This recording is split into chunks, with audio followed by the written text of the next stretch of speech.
In the high Andes, where the sky leans close enough to whisper to the stones, the people of Tawantinsuyu woke to silence.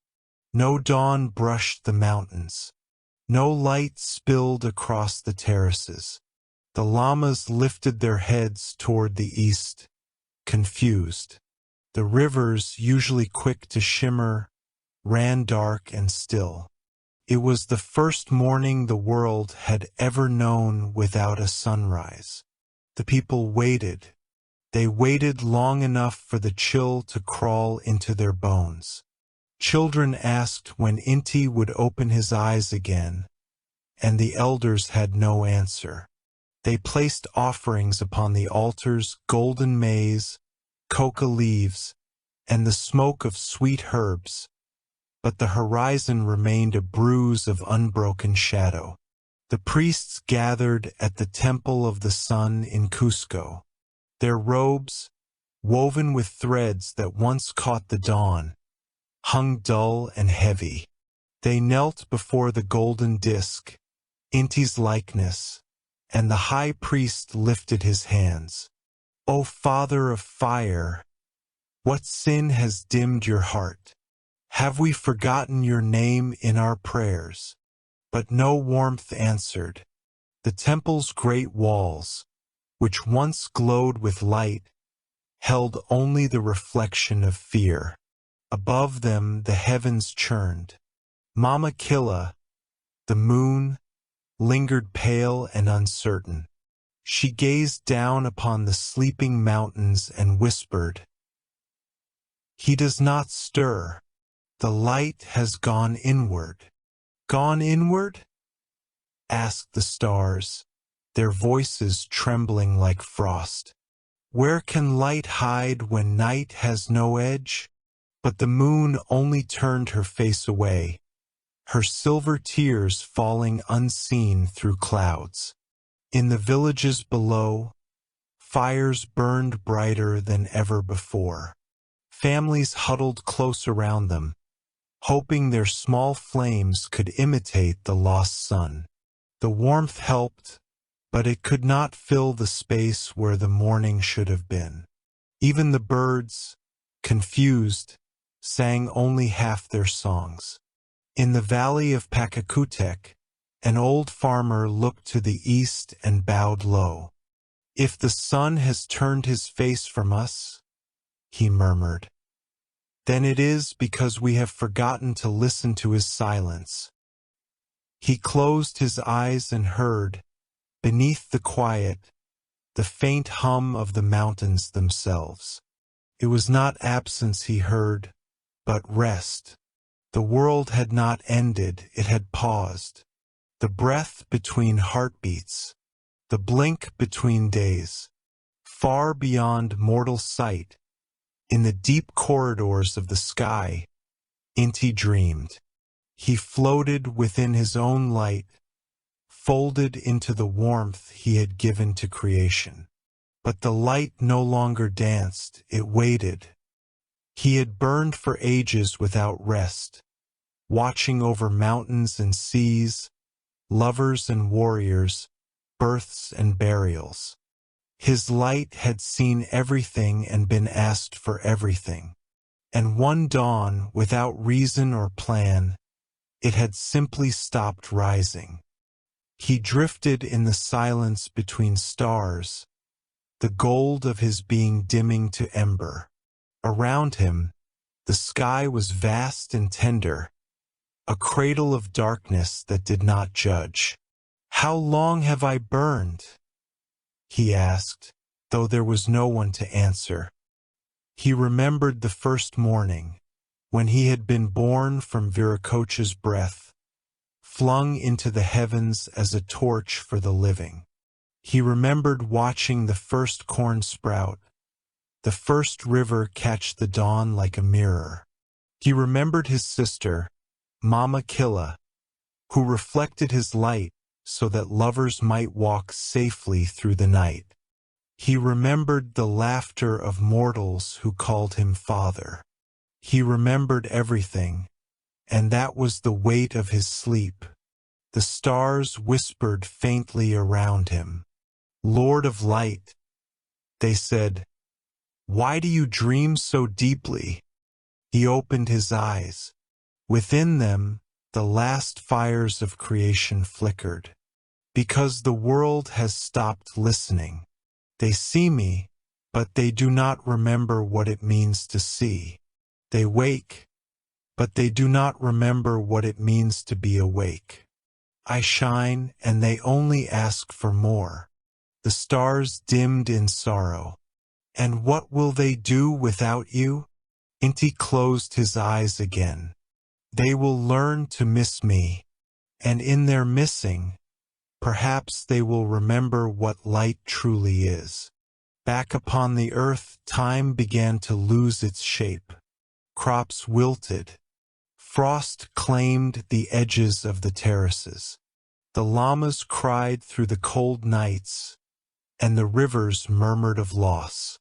The people prayed harder, building great fires and sending smoke to the heavens, hoping to wake their god from slumber. One woman, an old keeper of songs, sat beside her dying hearth and sang softly. Her voice cracked, but the melody carried through the thin air. It was the hymn of beginnings, the first song ever sung to the dawn. Each note climbed the sky like a plea wrapped in memory. Far above, something stirred. The song reached the place where Inti slept. It brushed against the fading ember of his heart. He heard the voice of the woman, small, fragile, full of love, not demand, not fear, love. The ember brightened slightly, and so the first dream began to change. Inti found himself standing upon a golden plain that had no horizon.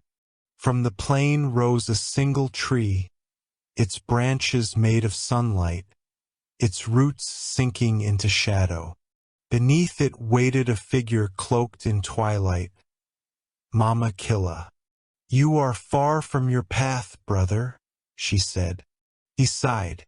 I am tired, sister. I have given warmth to every living thing, yet none think to warm me in return. Mama Killa stepped closer, her silver light mingling with his gold. Even the brightest flame must rest within darkness to remember its shape. Come with me. She led him to the tree and placed his hand upon its trunk. Do you feel it? It is the balance you forgot, she said. The world below burns without knowing the cost. They have taken your gift for granted. But look! From the branches fell a single drop of golden sap. It fell slowly, sinking into the shadowed ground. Where it landed, a tiny sprout of light grew. Their love still lives, she whispered. You are remembered, even in your absence. Inti felt warmth bloom within him, not the fire of duty, but of belonging. Then perhaps I am not gone, only waiting. Mama Killa smiled.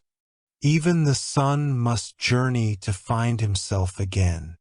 Down below, dawn trembled faintly behind the mountains. The eastern sky grew pale, not with sunrise, but with the promise of it. The people saw it and wept with relief. The sun stirs, the priests cried. He remembers us.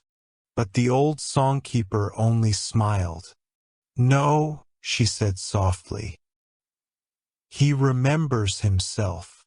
The first faint warmth brushed the tips of the Andes, though the sun himself had not yet risen. And in that hush between darkness and dawn, every living thing turned its face toward the light that was still dreaming. The world waited. The breath between heartbeats held. And in the silence above, Inti began his journey home. The days that followed were not days at all. They were shadows pretending to pass. The people of Tontinsuyu called it the long dusk, though it was not dusk and not night. It was something in between, a breath that refused to end. In the valleys, the crops shivered under frost. The maize, golden once, now bowed low as if mourning the sky. The rivers lost their mirrors, and the birds sang in the wrong direction, confused by the silence above. The people gathered at the temples and mountain shrines, their faces pale in the dim light of countless fires. Inti sleeps, they whispered, but he must not be alone. And so, they kept the fires burning day and night, small suns to remind the world of warmth. From the highest peaks, flames flickered like beacons, trembling against the vast cold sky. Smoke rose like prayers that forgot their words halfway to heaven. Mama Killa, the moon, looked down upon them with her silver sorrow. She worked tirelessly, pouring her faint light over the world so that mortals would not stumble into despair. Yet her glow was thin, stretched beyond endurance. "Brother," she whispered into the emptiness of the heavens, "I cannot hold the night forever." But the silence of the cosmos gave her no answer. Deep within his dreaming, Inti wandered a road that led through his own light. The golden plain he had seen before stretched endless, but now it was dimmer, cooled to amber. His footsteps left no marks. Above him, no stars. Below him, no shadow. Only the quiet hum of memory. He walked for what might have been moments or millennia until he came to a river that glowed faintly from within. Its waters flowed both ways. One current ran toward the past, the other toward what had not yet been. He knelt beside it, touched its surface, and saw images unfold. Children shivering beneath blankets of llama wool, priests lighting fires atop frozen temples, the songkeeper's voice trembling but unbroken. They still remember, he thought. Even without the dawn, they still sing. A voice rippled through the water. "Do you see now, Lord of Light?" It was Mama Killa's tone, soft and patient. "Your absence is not the end of their faith. It is its measure." Inti bowed his head. "Then why does the world feel hollow? Why does my flame not stir?" "Because you seek to shine only upon others," she said. "And you have forgotten how to warm yourself." The river shimmered, showing his reflection.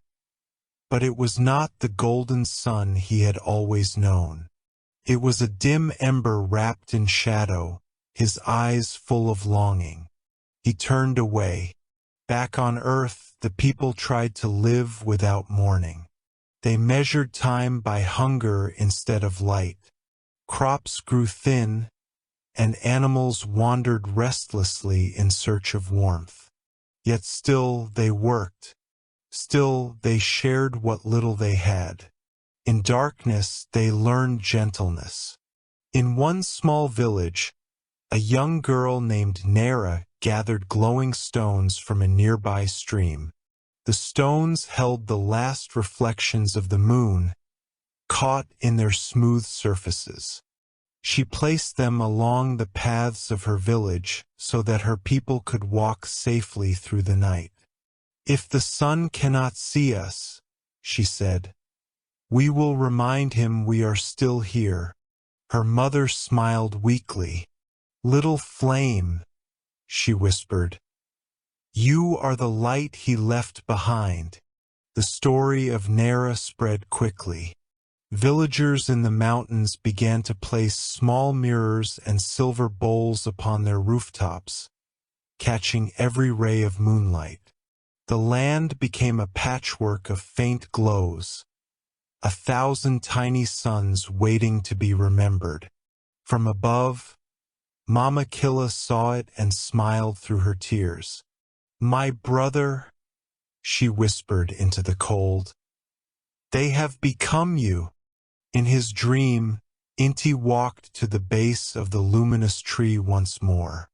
Its branches drooped, heavy with dew that shimmered like captured dawns. Beneath it, the ground pulsed faintly, a rhythm too soft to be heard, but strong enough to be felt. "Why do they love me still?" he asked the silence. "Even when I give them nothing?" The tree's voice answered, deep as roots. "Because they do not love you for your light. They love you for your warmth. And warmth is not given, it is shared." Inti fell to his knees. "But how can I share what I have forgotten?" The branches swayed, brushing his shoulders with golden dust. "Look below you," it said. "See what lives in the valley without mourning." He closed his eyes. For a moment, the river and the plain fell away, and he saw, through the veil of his own dreaming, the faint lights of Nera's village, the moonlit bowls, the people huddled close in kindness. Every act of love glowed like a spark. Every spark, a reminder. Together, they shimmered like constellations across the darkened earth. "They are shining," he whispered. "Because you taught them how," said the tree. "Now it is they who keep the dawn alive." Inti wept, not from sorrow, but from the ache of recognition. "Then I must return to them. I must rise again." The voice of Mama Killa echoed softly beside him. "Not yet, brother. To rise without remembering why you shine would be to fall again. You must walk through your own night first." The world around him darkened once more, and he felt the warmth within him draw inward, condensing, concentrating, becoming a seed of gold deep within his heart. "I will walk," he said quietly, "and when I rise, it will not be from duty, but from love."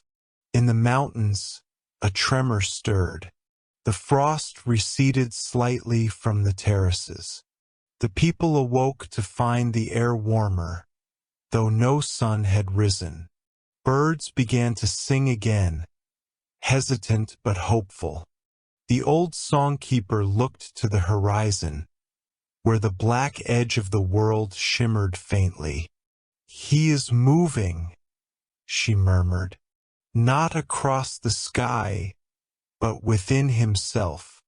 And the girl Nera, carrying a basket of moonlit stones, smiled toward the dark.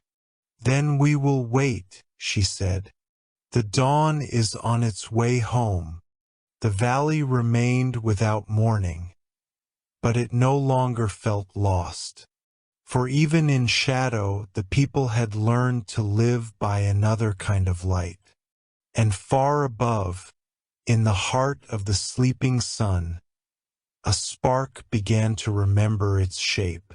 The river shimmered beneath Inti's feet, flowing in two directions, one toward memory, one toward awakening.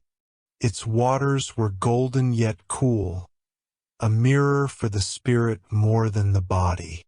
As he gazed into its depths, he saw not reflections, but stories.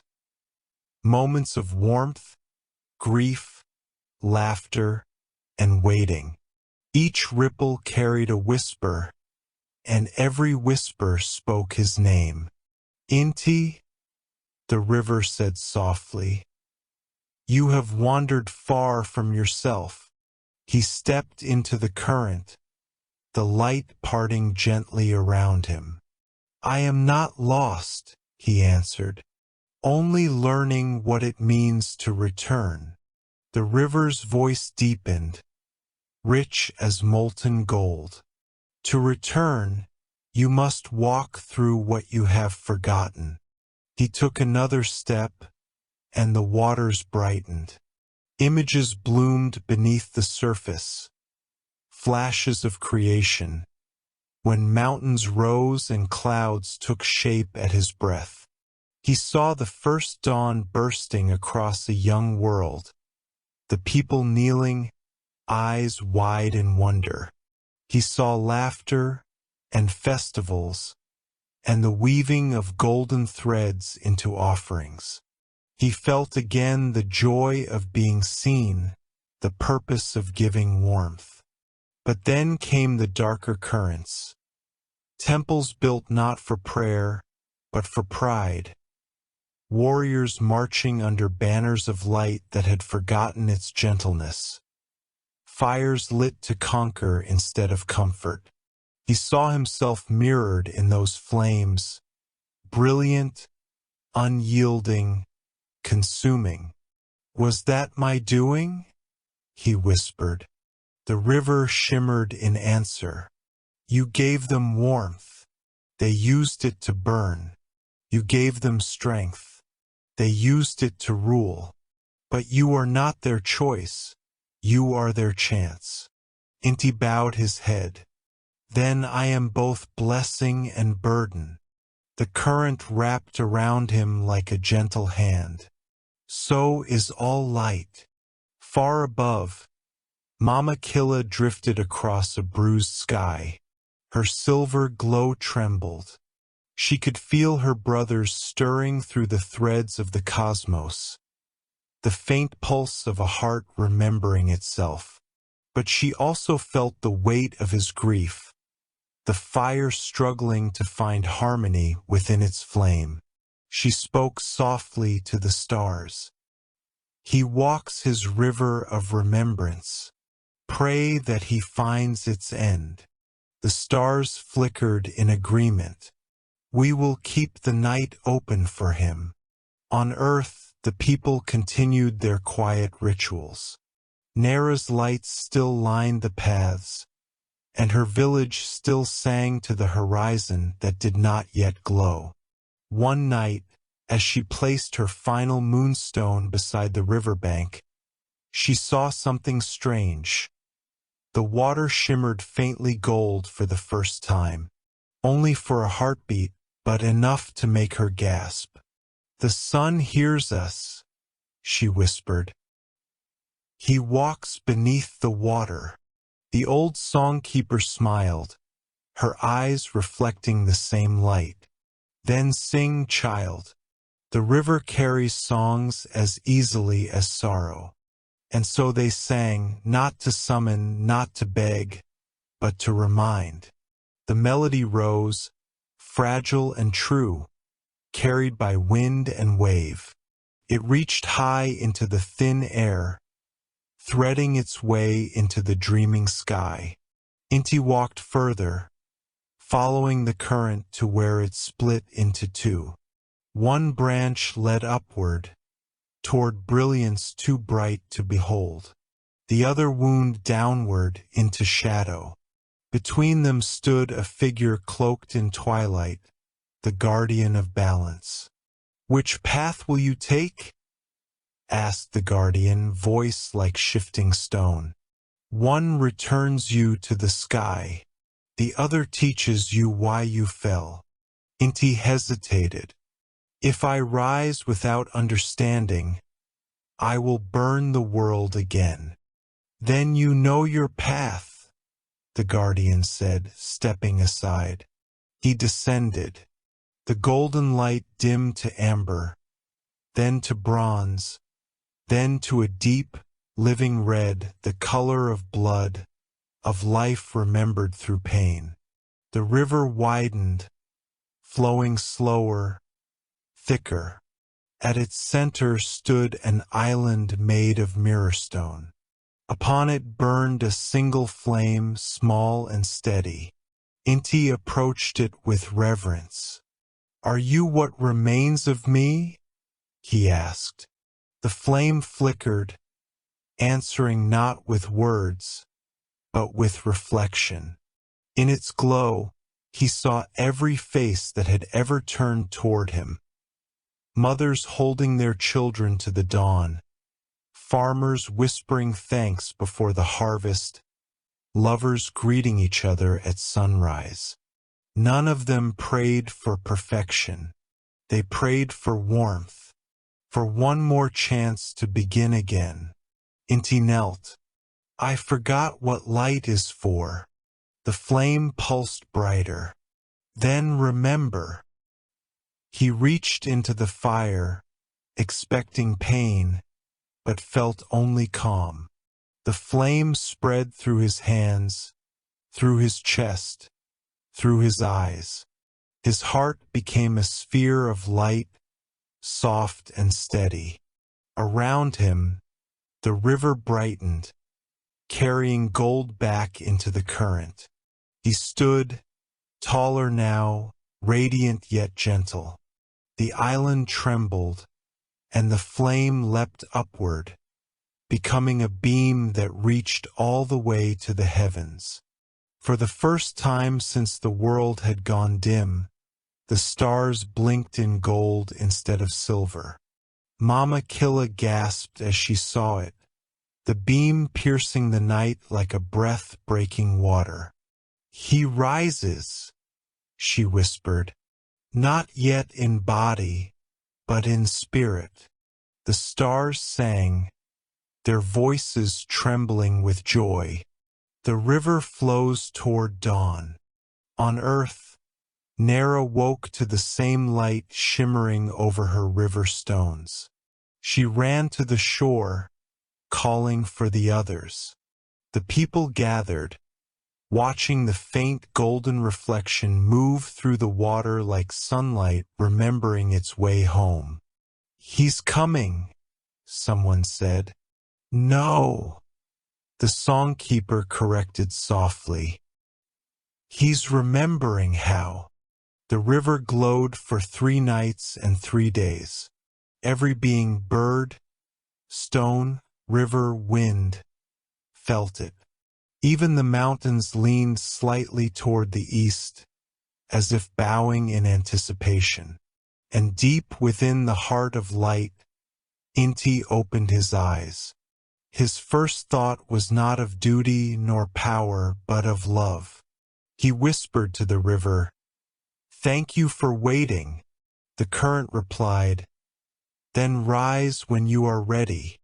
And so, the river carried him onward, toward the dawn that had forgotten how to arrive, and toward a sky that longed to be warm again. The river of light carried Inti upward.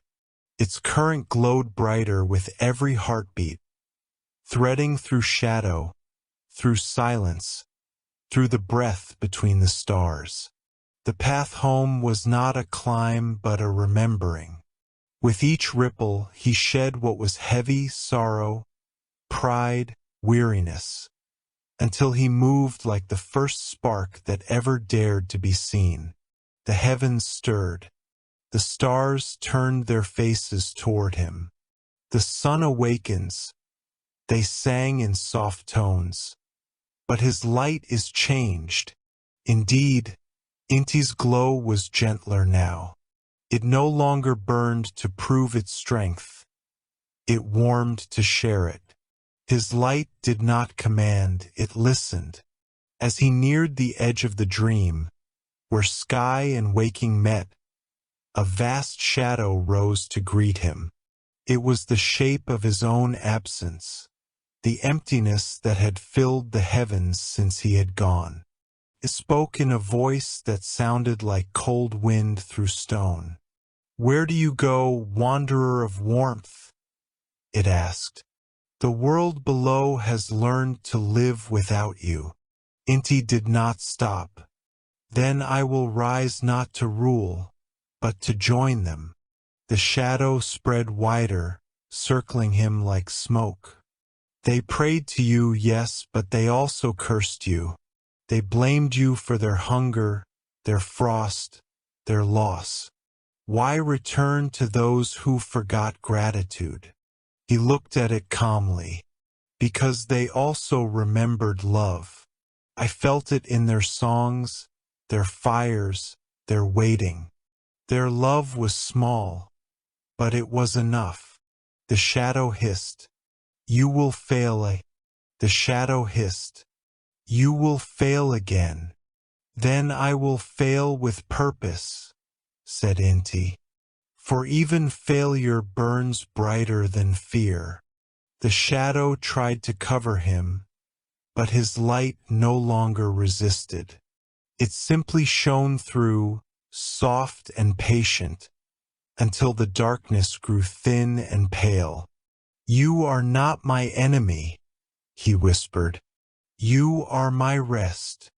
The shadow, hearing truth for the first time, bowed low and dissolved into gold. The last veil lifted. Mama Killa watched from her silver throne as the first traces of dawn colored her edges. She felt warmth brush against her light and laughed, soft and relieved. "Brother," she said, "you finally remembered how to rise." "I never forgot," he answered from the horizon. "I only forgot why." She tilted her radiant face toward him. "Then come. The sky has waited long enough." On earth, the people awoke to a strange glow spreading along the horizon. The color was unlike anything they had seen before. Not bright, not blinding, but alive. It rolled over the Andes like a sigh after centuries of holding breath. Frost melted into dew. Stones exhaled steam. Birds began to cry out, not in confusion this time, but in joy.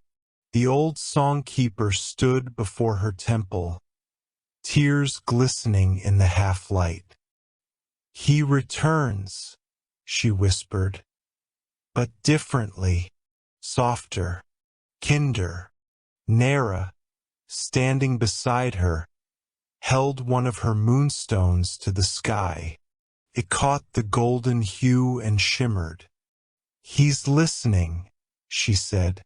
"Can he hear us?" "He can hear everything," the songkeeper replied, "because we are inside his remembering." In the high air between worlds, Inti rose. The sky opened around him like a wound healing in light. He felt every flame on earth flicker in recognition. Every hearth, every torch, every lantern. All were reflections of his rediscovered heart. But the journey was not finished. As he climbed higher, the voice of Viracocha, the creator, the breath of beginnings, filled the firmament like thunder muffled by love. "You have walked the silence and found yourself again, my child," said the voice. "What will you do with your light now?" Inti bowed his radiant head. "I will no longer shine only upon the living. I will shine for the forgotten, the lost, the weary. My warmth shall reach even those who cannot see it." Viracocha smiled within the clouds. "Then rise, Inti. Rise not as command, but as promise." The heavens parted fully. Inti's light burst outward, not in flame, but in bloom. Rays unfolded like petals, each carrying a memory of love, patience, or forgiveness. The air shimmered, the stars blinked in reverence, and the moon herself glowed brighter in gratitude. And so the first true dawn in an age began to rise. In Cusco, the golden disk of the Temple of the Sun caught fire, not by flame, but by reflection. The priests fell to their knees, overwhelmed by the radiance filling the sacred halls. The city awakened as if reborn. Children laughed, farmers wept, and the rivers sang as light returned to their depths. In the valley, Nera's mother took her hand. The sun has come home. Nera smiled, her eyes shining. He never left. He just needed to find his way through the dark. Inti crossed the final veil, stepping once more into the sky.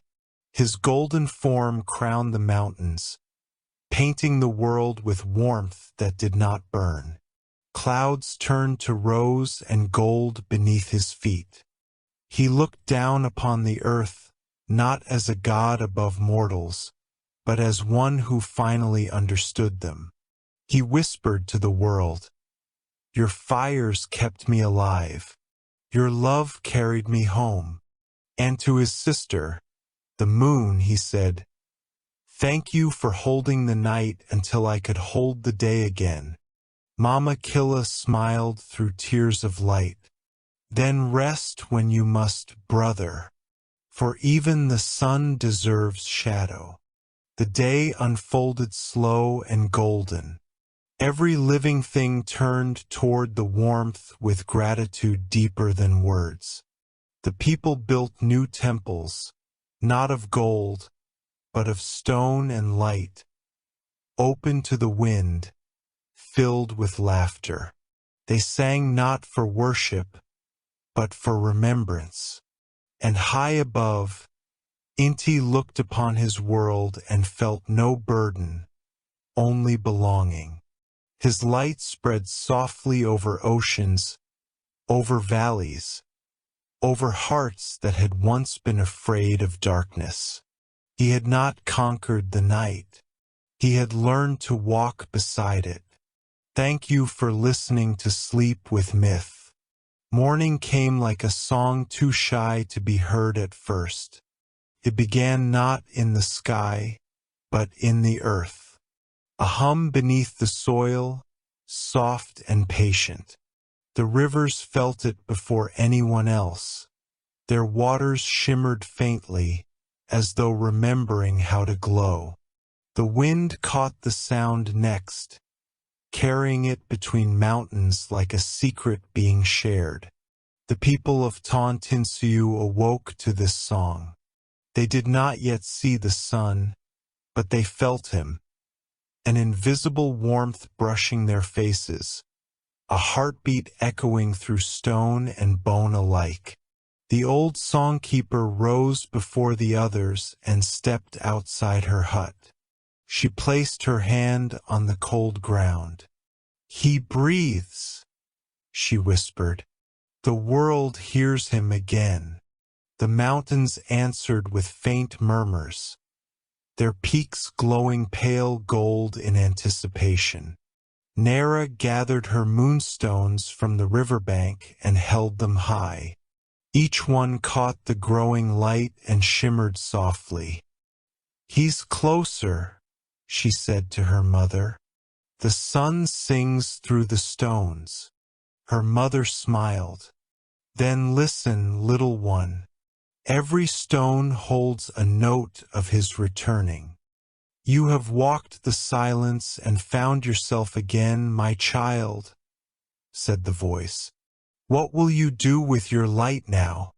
Inti bowed his radiant head. "I will no longer shine only upon the living. I will shine for the forgotten, the lost, the weary. My warmth shall reach even those who cannot see it." Viracocha smiled within the clouds. "Then rise, Inti. Rise not as command, but as promise." The heavens parted fully. Inti's light burst outward, not in flame, but in bloom. Rays unfolded like petals, each carrying a memory of love, patience, or forgiveness. The air shimmered, the stars blinked in reverence, and the moon herself glowed brighter in gratitude. And so the first true dawn in an age began to rise. In Cusco, The golden disk of the temple of the sun caught fire, not by flame, but by reflection. The priests fell to their knees, overwhelmed by the radiance filling the sacred halls. The city awakened as if reborn. Children laughed, farmers wept, and the rivers sang as light returned to their depths. In the valley, Nera's mother took her hand. "The sun has come home." Nera smiled, her eyes shining. "He never left. He just needed to find his way through the dark." Inti crossed the final veil, stepping once more into the sky. His golden form crowned the mountains, painting the world with warmth that did not burn. Clouds turned to rose and gold beneath his feet. He looked down upon the earth, not as a god above mortals, but as one who finally understood them. He whispered to the world, "Your fires kept me alive. Your love carried me home." And to his sister, the moon, he said, "Thank you for holding the night until I could hold the day again." In the heavens, Inti drifted between shadow and brilliance. His light now moved not as fire, but as music. Each ray sang its own tone, a harmony of warmth, memory, and mercy. The stars trembled to hear it, for they had never known the sun to sing before. Mama Killa appeared beside him, her silver light glowing softly in the rising dawn. "You hum like the earth," she said. "Have you learned its rhythm at last?" Inti smiled. "I listened long enough to remember that I am not apart from it. I am its echo." "Then the time has come," she said gently. "The sky waits for your song." He turned toward the east, where darkness thinned like gauze. His golden light pulsed once, then again, expanding outward until it brushed the edge of creation. "This time," he whispered, "I rise not to command, but to join the choir." On earth, the song of the dawn grew stronger. The people began to add their voices, low at first, uncertain, then swelling with hope. They sang the hymn of beginnings, the same melody the songkeeper had once offered to the sleeping heavens. The mountains carried it upward, the rivers wove it into their flow, and the wind lifted it high. From the highest temple in Cusco, the priests stood upon the steps and raised their arms to the pale horizon. "We do not beg," they said. "We remember." And the sky answered. Light broke, not suddenly, but with reverence. It seeped over the mountains like ink dissolving into water, filling every hollow, every crevice, every breath. The people gasped as warmth returned to their skin, as gold spilled gently across their faces. "I see you, my children. You kept the flame when I could not. You carried the light when I had forgotten how. The dawn belongs to you now." The mountains bowed. The rivers rippled with laughter. Even the cold wind turned warm for a moment, embracing the valleys it had once scoured. The world sang back to him, not in words but in feeling. Every tree rustled with the rhythm of gratitude. Every bird echoed his melody. Every human heart beat in time with his warmth. And so began the song of the dawn, the harmony between God and creation, between giver and given. In the temple of Cusco, the priests laid down their golden ornaments. They understood that the sun no longer required grandeur. Instead, they opened the temple roof, letting the light fall directly upon the sacred floor. "Let the sky enter," they said. "Let the wind be our prayer." The old songkeeper stood in the doorway, her eyes gleaming with tears. "He listens," she murmured. "He truly listens now." Nera, standing beside her, asked, "Will he ever sleep again?" "Of course," said the songkeeper. "But now we will not fear his dreams." Above the world, Inti gazed upon his sister. "You held them through their fear," he said. "You gave them gentleness where I once gave only fire." Mama Killa smiled. "We are halves of the same breath, brother. You rise, I rest. You burn, I reflect. Together we keep balance alive." He nodded. "Then let my light never blind again. Let it teach instead." She placed her silver hand upon his heart. "Then sing forever, my golden one." He closed his eyes. His light expanded outward, soft and eternal, touching every edge of the world. The song spread through oceans and forests, deserts and dreams. Even in the darkest corners, faint warmth lingered, a promise whispered between day and night. And so the dawn returned to the Andes. Every sunrise after carried the memory of the one that had been lost, the sun that refused to rise, and the people who taught him how to shine again. Children were told the story as they watched the golden horizon bloom, and they would smile, knowing that even gods can forget their purpose and find it anew. Sometimes, when the sky is quiet and the light softens into evening, the people say they can still hear it, the hum beneath the world, the song of the dawn. It is the earth remembering its first warmth, the light remembering its first love. And high above, Inti hums along. "Thank you for listening to Sleep with Myth." When the song of the dawn faded into the hum of day, a gentle stillness remained. Not silence, but harmony. The world had changed. Every living thing seemed to breathe with new rhythm. Each inhale a whisper of light, each exhale a remembrance of darkness. The balance had been restored. Inti rested high above the Andes, his warmth steady and calm.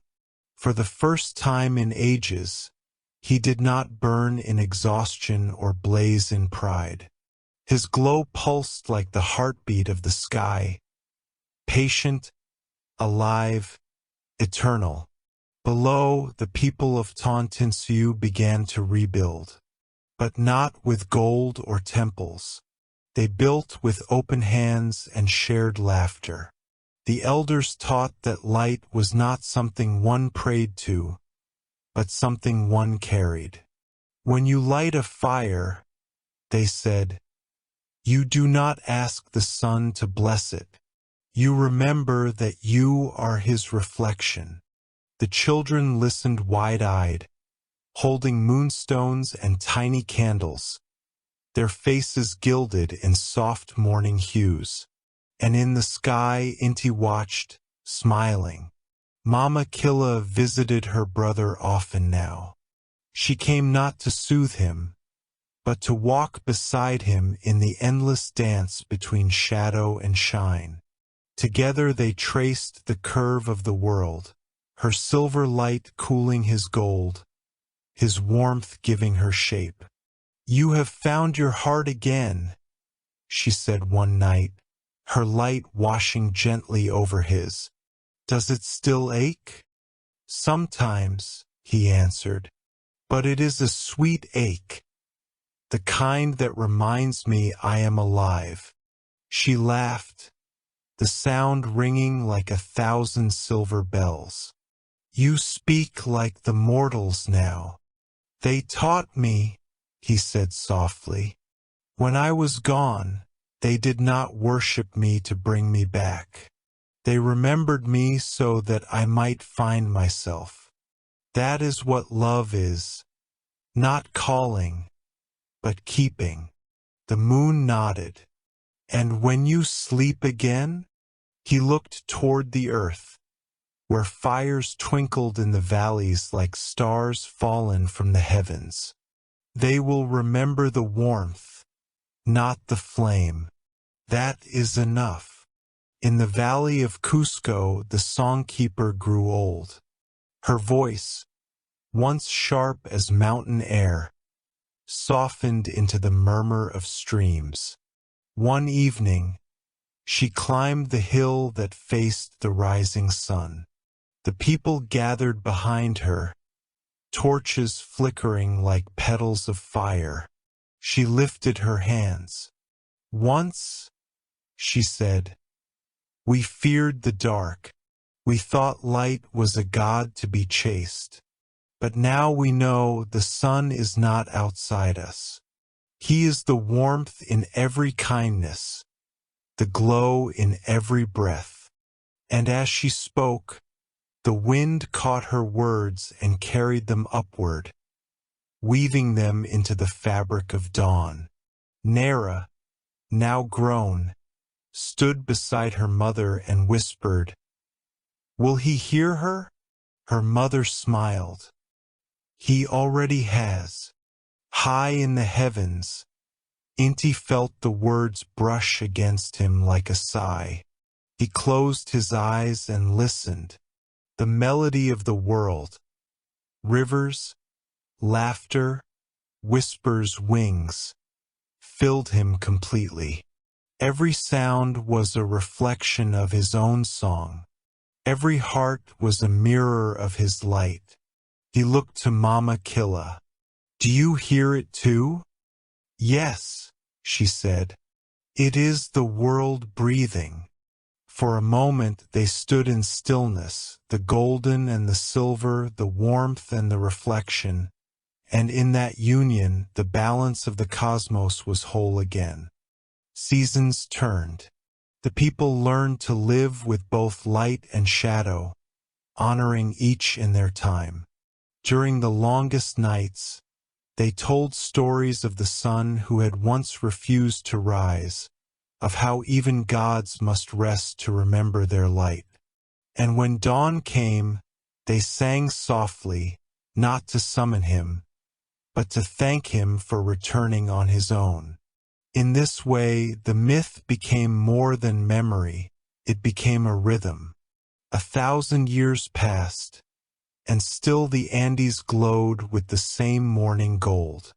Travelers, shepherds, and dreamers would climb the mountain peaks and feel the warmth kiss their skin, not knowing they were touching the heart of a god reborn in patience.